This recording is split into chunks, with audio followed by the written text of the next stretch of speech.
So I'm outside of a 2020 Honda Accord Hybrid, and this is specifically the EXL model. So I'm going to take you around the outside of the car, and then we'll move to the interior of the car and show you a couple things. So the first thing I'll point out is that it is badged hybrid. So you'll find that on the sides and rear of the vehicle. Then moving down here, I'll shoot you down to a 17-inch alloy wheel, so that way you can get a good view of that. It is a painted alloy, so this way you can understand what you're working with. So a little bit sportier look when it comes to the exterior of the car. Now moving around to the front of the car, you do have a full LED setup, so LED headlights, daytime running lights, and then your fog light controls. So this way you can see everything you got going on. And then moving to the grille, you know, you've got your black bottom portion, and then you've got a nice chrome finish here, and then you can notice the lip of the line's gonna be a little bit off because I have popped the hood so we can look underneath it. So let's move underneath the hood. All right, so moving underneath the hood of the vehicle, I just wanted to give you a good indication of what you can see here. You can see that you do have still a little bit of space to work with. Moving in, you can see that it is an Earth Dreams technology hybrid engine. And then moving across, you can see where some of your oil, your dipsticks, some of your locations as far as different fluids that you might need to access, and your battery. So you can still access everything quite well, but they've given you a little space in case you like to add typically anything in the interior of your car, so you still have the space to do so. So moving out of that, while we're up here, I'll point out a couple things. The first is going to be in your grille right here. I will let you know that Honda has stored a radar setup right there. So be aware of that. And then there is a camera, which is actually right up at the top of your windshield, and a little hexagon area shape that's been cut out. So that's going to be used for Honda sensing. So when we get into the interior of the car, I'll show you some of those features as well. So moving around to the other side, as I mentioned, you can see the hybrid. You do have your breakaway mirrors, so you can push and pull on these things, and they're not going to break. They're designed to help and keep you safe. This is a white diamond pearl look here, so you can see it has a pearlized finish. Up top, you will see that you do have a moonroof in this vehicle. And then it does have the black interior on this specific vehicle. So moving into the back seat of the car, I'll show you. It's nice and dark in here because it is black interior, but one thing I'll point out right up front is you do have air vents in the back seat, which is always nice for your passengers or if you got little ones or dogs that you're concerned about. It's got a nice finish to the leather with a black perforation down the center with a couple stripes, so it's a really cool look to it. So as far as interiors goes, it's a nice looking interior. And then of course your floorboard is always going to be this kind of charcoal finish, so they do that we don't have to worry about dust, dirt, and things of that nature. And then along the dash and the sides of the door, you'll notice that you do have this like wood finish look going on right here. And I'll show you that when you get into the car a little bit more too. So moving around to the back portion of the car. So on the back, I want to point out that of course it is badged hybrid, so you can see the hybrid right there. And then you got your standard, you know, brake light setup going on right here. You do have some reflectors down low, and then you have a nice chrome finish on the tips and the corners of the vehicle. So you'll see both of those right here. Now, moving up, you'll see that you do have a backup camera, which is sitting right there. So let's pop the trunk and show you what your trunk interior space looks like. All right. So the first thing I want to point out, of course, is that you do have carpeted floor mats. That's what you're seeing right here. That comes standard with the vehicle. And then moving into the back, you do have a 60-40 split. So you'll notice right in there, you can see where the split line is. Then to pop those, you've got two portions right here that'll do so. So it's easy to pop. Now, one of the few things I don't like about hybrids that Honda does is right here. So Honda doesn't do a spare for their hybrids. They do a tire repair kit. So you're gonna get basically a can of Fix-A-Flat and an air compressor right here to work from. And then you've got some cubbies hold for any additional, maybe safety storage features that you might want. Now you will notice that there's a funnel right there, and I'll explain what that funnel is here in just a second. So let's move around to the side of the car and we'll go over what that is. So the funnel is gonna be related to your gas can. So we may need to pop that open here. Perfect, so we got that open. It's actually connected to your door lock, so it makes life a little bit easier. While we're talking about locks and unlocks, I just want to point out the key here. You've got your lock, unlock, remote start, and then to pop the trunk, and then to set off an alarm. To use a remote start, just press and hold press the lock button, and then press and hold the remote start button right there. And that'll run it for 10 minutes. Same sequence again, run it for an additional 10, so a total of 20. Or you can do unlock and then remote start if you want to turn the car off. So related to your key. And then on the back, you'll notice it'll say driver 1 or driver 2, which will correlate to, of course, your memory seating and some of the additional like door lock settings and things you can set for the car. And then you've got a small switch right here that you can pull, and you can slide out the auxiliary key. So in case the car died, you would still have a key to be able to get in the interior of the car. All right, so now that funnel that I mentioned earlier, you'll notice right here that it's a valve, so there's not a cap anymore. And this valve gets pushed open, obviously when you stick your gas in there. Now if you don't have that, and let's say you've ran out, you're gonna need something to hold that open while you pour gas in. That's where that funnel comes into play. So that's the function of that, and you'll see down here, it's actually giving you a little warning and notice about that. So just wanted to remind you of that feature. All right, so this vehicle has been tinted here at the the dealership that I'm at, Howdy Honda, but normally you wouldn't get tint on the window. So just be aware of that. This is the one of the few aftermarket parts that they've added to this car. Now, on the interior of the car, you do have a 10-way powered seat. So I've got, you know, my front, back, and up and down, my back controls, and then my lower lumbar support is gonna be right here. Moving over to the door real quick, again, I'll show you that you have that nice wood panel finish that I was talking about earlier. And then of course you have your window controls, your door locks, your window locks, and then your mirror controls, right? Now, your settings for your door, or excuse me, for your seats right here. So your memory seating, you just press set, and then 1 or 2 once the car's cranked on. You push to stay flash, and then once you have it set up, you just press 1 or 2. So easy to understand and set up. And then you do have a trunk release right here additionally too. So let's go ahead and hop in this car and crank her up.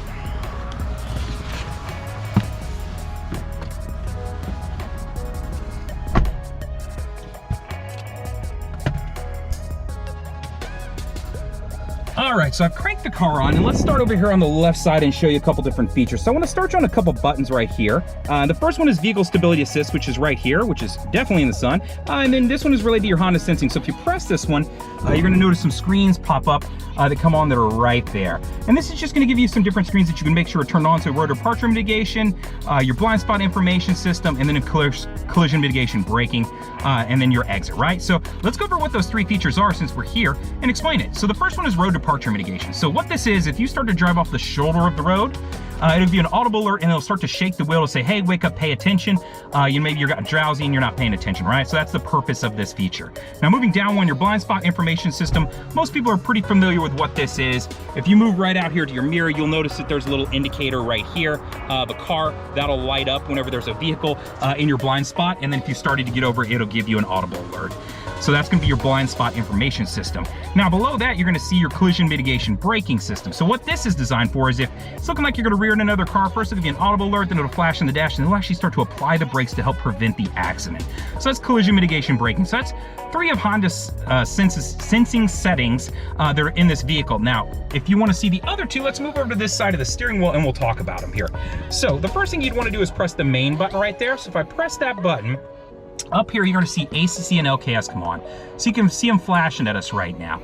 So what that is it stands for Adaptive Cruise Control and Lane Keep Assist. So the first one I wanna go over is Lane Keep Assist because it's one simple button and easy to understand. So if we move back down over here, I'll show you the Lane Keep Assist button, which is right here. If I press that, you're gonna see some dotted lines appear up there, right? All right, so what these dotted lines are, is it's gonna use a camera, which I mentioned earlier outside of the car, which is right up in here, to detect the lines out on the road when we're driving down it. So as it picks up those lines, what it's gonna do is it's gonna fill in these lines solid, letting me know, hey, I've actively picked up the road, I'm reading it. So at this point, if I start to drift to the left or the right, it's gonna keep me centered and inside of my lane to prevent me from getting in an accident. Now, the caveats to this are you have to be going over 45 miles an hour for this feature to work. And of course, if you turn on your windshield wipers, it will deactivate this feature. So just be aware of that if you're using it. So that's Lane Keep Assist. Now, the next one is gonna be Adaptive Cruise Control. So Adaptive Cruise Control is very similar to a cruise control, but there's a sensory setup to it, right? So it's not only gonna use that camera up top, but earlier I mentioned that behind the Honda grille on the front, that there was a radar, right? So it's gonna use those 2 while helping me use this. So I would get up to my speed I wanna set, and I would press the set button. Now, once I've done that, where it says ACC off over here, you would be able to see your speed that you've decided on. From there, I can then set the distance it'll keep between me and cars in front of me. So doing so, it's gonna use this button right here. So as I select this button, you're gonna see boxes appear up here. The more boxes, the more space it's gonna keep between me and the car in front of me. And I've got here 1, 2, 3, 4 different settings for this, right? So the more boxes, the more space. So I set my speed to 65, guy gets in front of me going 55, it's gonna keep my designated space, slow me down. Then when I get from by me, it'll take me back up to the speed I originally set. So this way I don't have to cancel, resume, do any of those different things. It'll automatically do all this for me. Now, if you're saying to yourself, hey Justin, that's great and all, but I just want a classic cruise control, how do I set that up? Easy enough. If you press and hold this button right here, you'll hear a beep and then it'll say cruise mode selected. I'm gonna press it again and it flips back to ACC mode, right? So adaptive cruise control or cruise mode. Cruise mode would be your classic cruise control.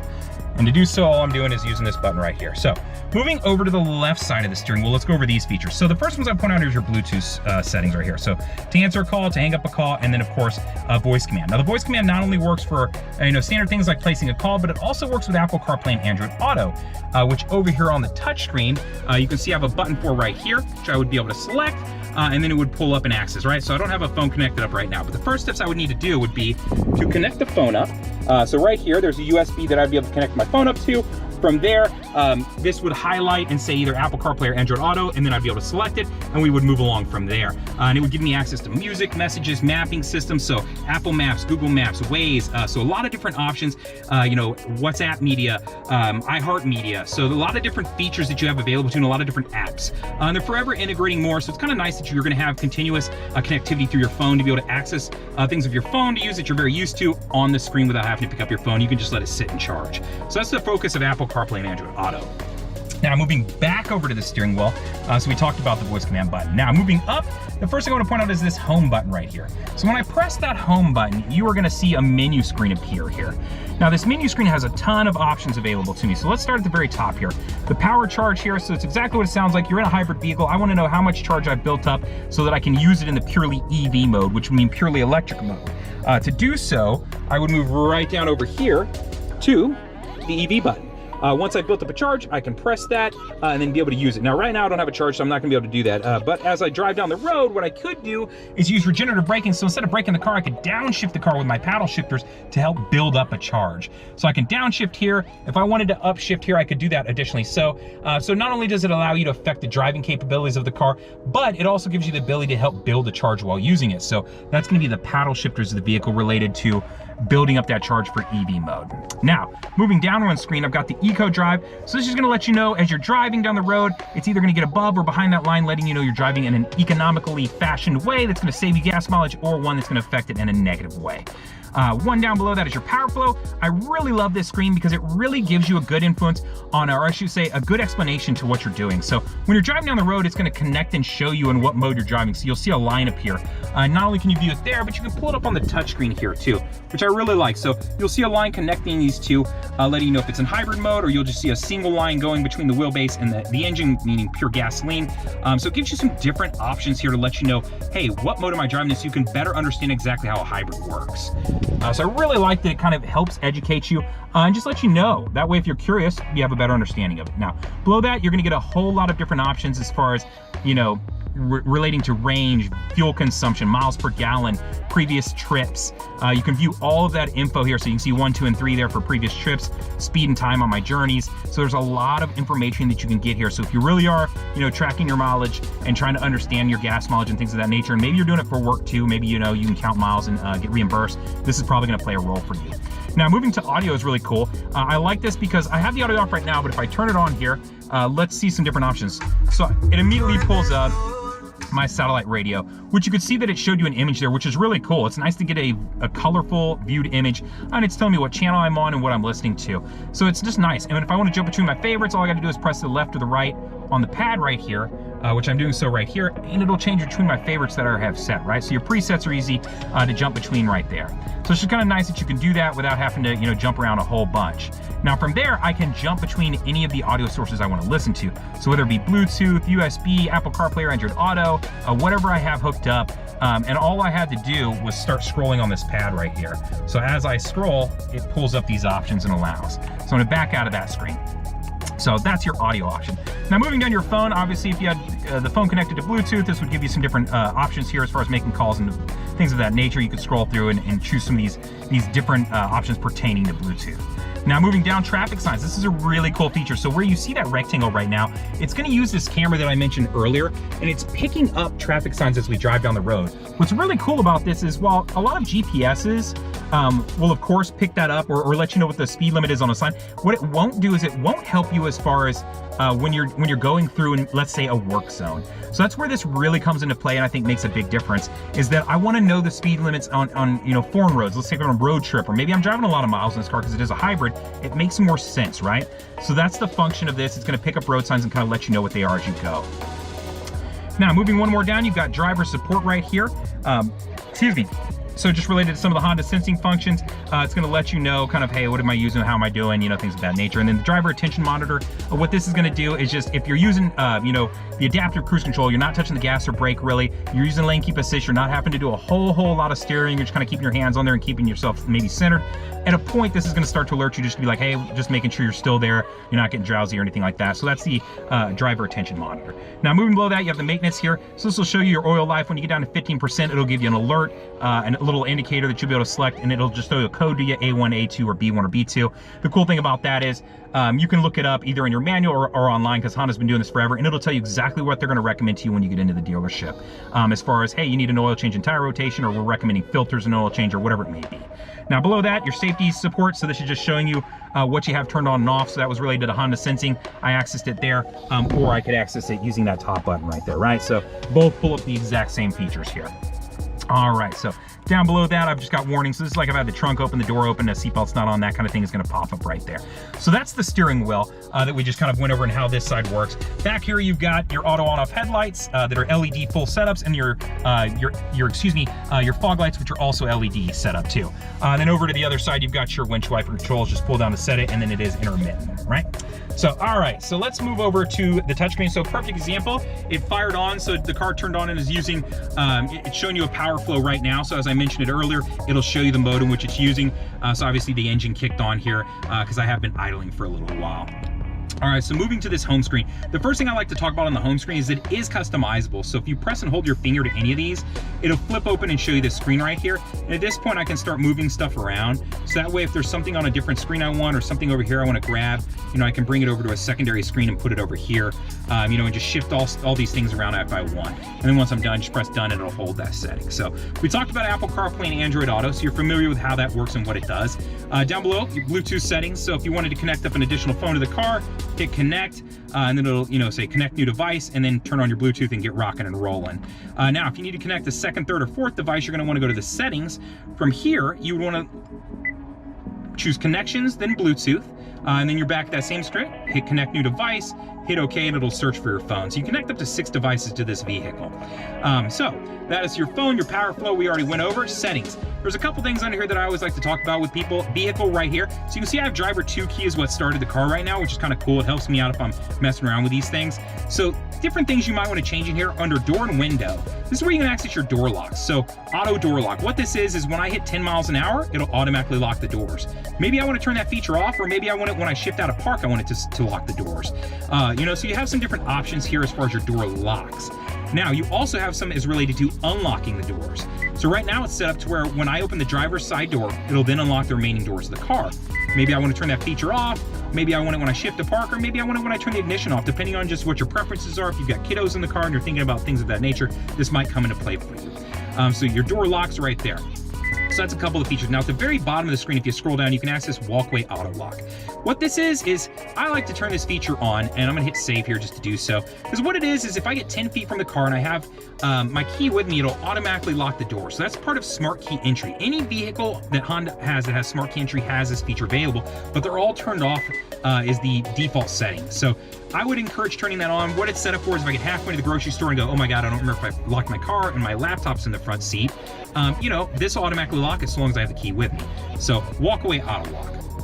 So all of these, just to go back here and show you kind of where we were coming from, is under settings. Here I went to vehicle, and then from here I'm going to go down to door and window, and you can access all 3 of those features. So the door locks, door unlocks, and then the walkway auto lock feature. Now, over here at FM, I'll just kind of briefly touch on this. I think most of us understand how FM works at this point. You know what I mean? As far as seeking, you can scan around. Once you find a channel you want, if you press and hold a button, you can set a preset. So it's not hard to understand. And then you do have HD stations, so be aware of that. I can hit the HD radio and select which option I want to be able to listen to. So it gives you some additional listening options related to that. So just keep that in mind. You do have that available to you in the EXL model. Now, the trip computer, so we can see current and previous trips, how many miles on this tank of gas, my trip A, my trip B, that sort of thing. Now, Bluetooth, same connection. If I want to listen to, you know, something off of a device, maybe an MP3 player or somebody else's phone, just connect up the device, and then I'll be able to listen to the audio from there. So whether it's Spotify, Pandora, something stored to the phone, a podcast app, whatever it may be, you could stream anything through there. The SMS text function allows you to receive and it'll read text aloud to you. So it's just kind of nice if you're driving down the road and you're receiving a text, you don't have to be looking down at your phone. You get 90 days of satellite radio with this vehicle. So you can see right here, same setup. I just move around, find the channel I want, and then press and hold. And now that's my preset. So it's easy to understand and use. So 90 days of that for free. Then afterwards, I think it's about 10 bucks a month, but you can't haggle with those guys. I know that for a fact. So they'll work with you if you really want to keep it. They'll work a deal out for you. Now USBs, you got 2 USBs in the car. One I showed earlier as far as using Apple CarPlay and Android Auto. So you do have a USB that is right there available to you. So that would be for Apple CarPlay. And then you have a secondary one that's down here. If I can show it to you. So you got one in there and you got a power outlet in there too. So a power outlet and a USB. What's cool about those is that you have the ability to plug a thumb drive in with a bunch of music stored to it. Just keep in mind that all the music has to be in one single folder. So right when you open the thumb drive, like on your laptop, all the music needs to be there. You can't put it and separate it into folders or it won't work. So if you're thinking about doing that, just remember it has to be a very simple setup. It can't be really organized, which makes me crazy, but just be aware of that. Your clock, if you want to access it, change it, you know, it's right here and available to you. You can change and customize this image behind you.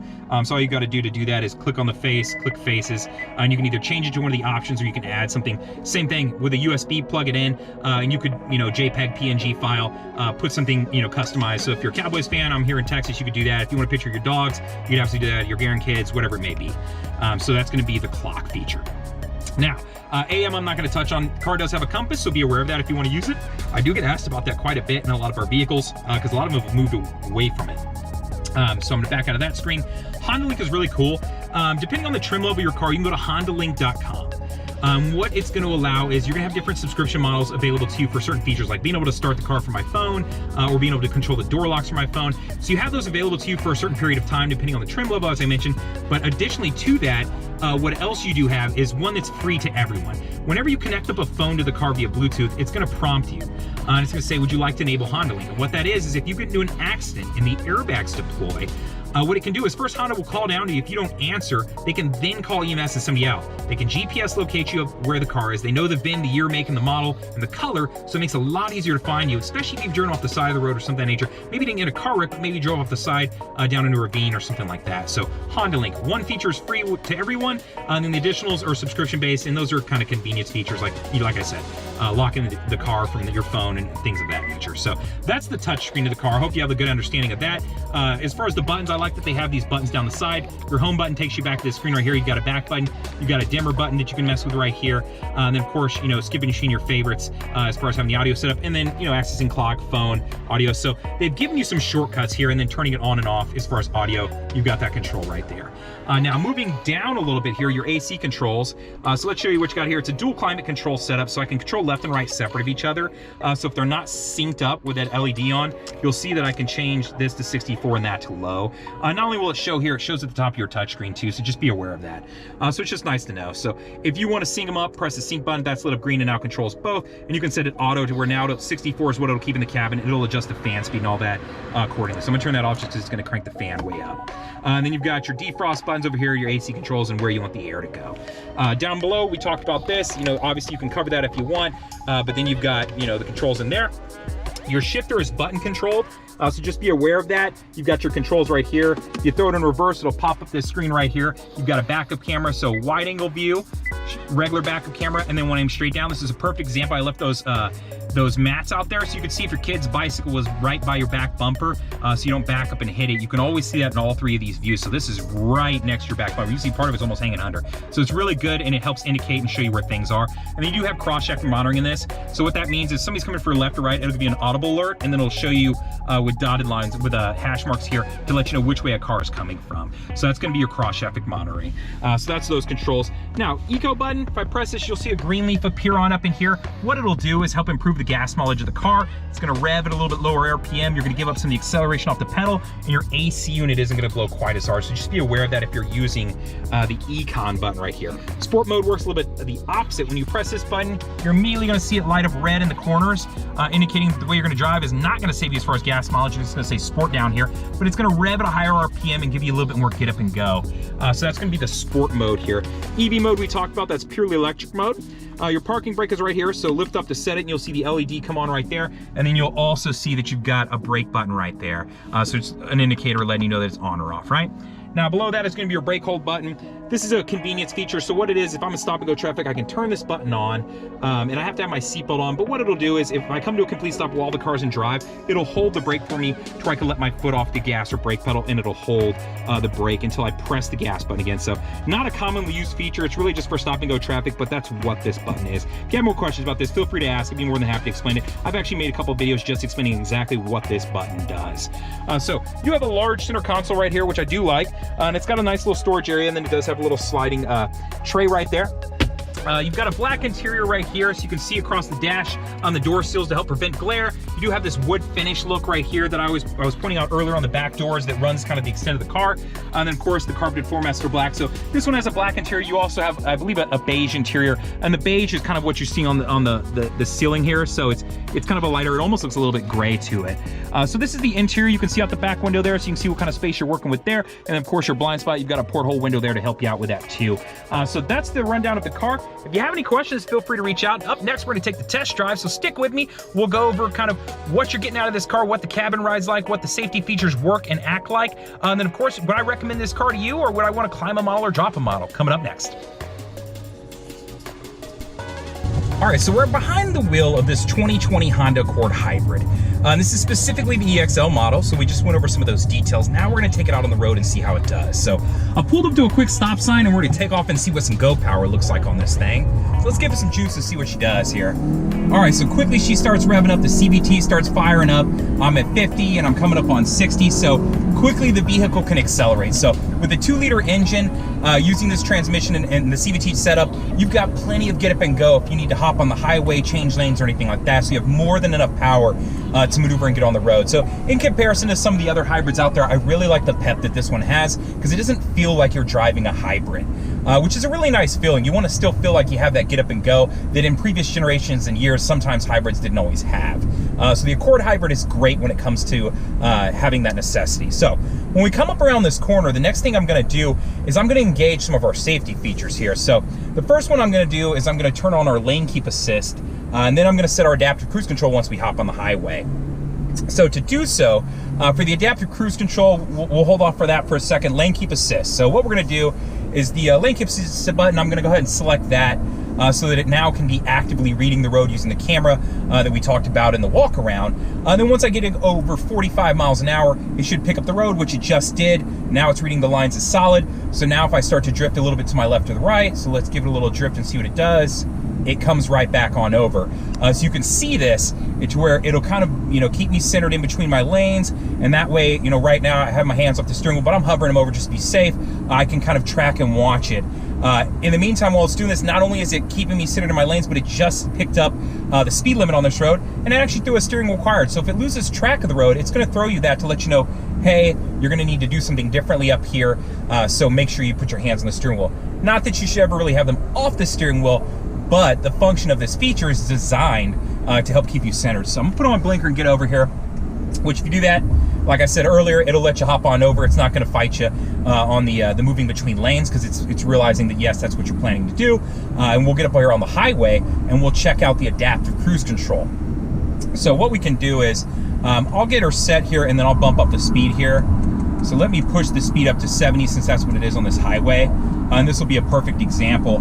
Have it set to 70. It's got me cruising right now at roughly about 50-55, because I've created some space between me and the car in front of me, which I can actually make a little smaller. It'll actually close that distance between me and this truck in front of me. This is a fantastic feature. Now it's taking me up to my speed. When it picks up the truck in front of me again, what it'll do is it'll slow my car down to create the distance that I pick using the button off the steering wheel. So this feature works great in this car, so I'm going to create more space just to show that it's still working here, so you can see it perfectly. It begins to slow the car down to create distance between me and this vehicle in front of me. So the feature works fantastic. It's great at detecting. It's great for long road trips. That way I don't have to worry about anything. I can set my speed. I can let it work and do everything for me, and that way I can just focus on driving down the road and enjoy my trip. Or if I just have a long commute, I can just focus on other things, right? So you still want to be, maintaining focus on what you're doing, but this is going to help you so that nothing accidentally creeps up on you, you get distracted, something happens of that nature. So if you spill your coffee and you looked over for a quick second, you don't want to be coming up on a car that happens if it breaks. This is going to help you out with that feature. So adaptive cruise control works fantastic in the car. The lane keep assist function works great. I love that it's picking up the speed limits for me. It just picked up 35, which is a little screwy, but occasionally if it picks up something on my side road when you're coming by, so be aware, it's not always going to be perfect, but it works pretty darn well.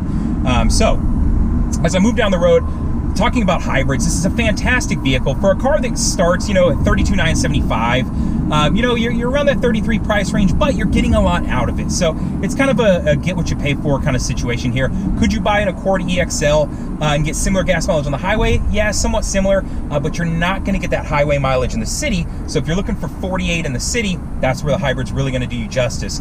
So that's why when I was talking to people, I always used to tell them, I was like, if you're doing primarily highway driving and not a lot of stop and go traffic, the hybrid's only going to save you so much, whereas if it's more stop and go is really where you're going to see a lot of that savings. So it's just something to keep in mind when you're looking at hybrids.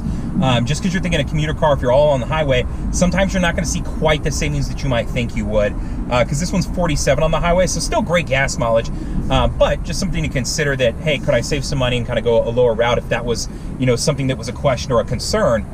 I think there's some workarounds where you might be able to make it work for X amount of years until the car kind of catches up. Because this one's going to be a little bit more expensive than a standard Accord, but you're going to get that better gas mileage up front versus, hey, if I buy a lesser valued Accord in price tag, how long am I going to go getting a little bit less gas mileage until they kind of even out, right? So it's always the question that everybody's playing sometimes if they're considering non-hybrid versus hybrid.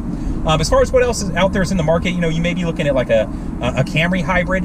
A lot of people are going to cross shop typically Hondas and Toyotas, so that might be something you're looking at, or maybe a Ford Fusion or something of that nature.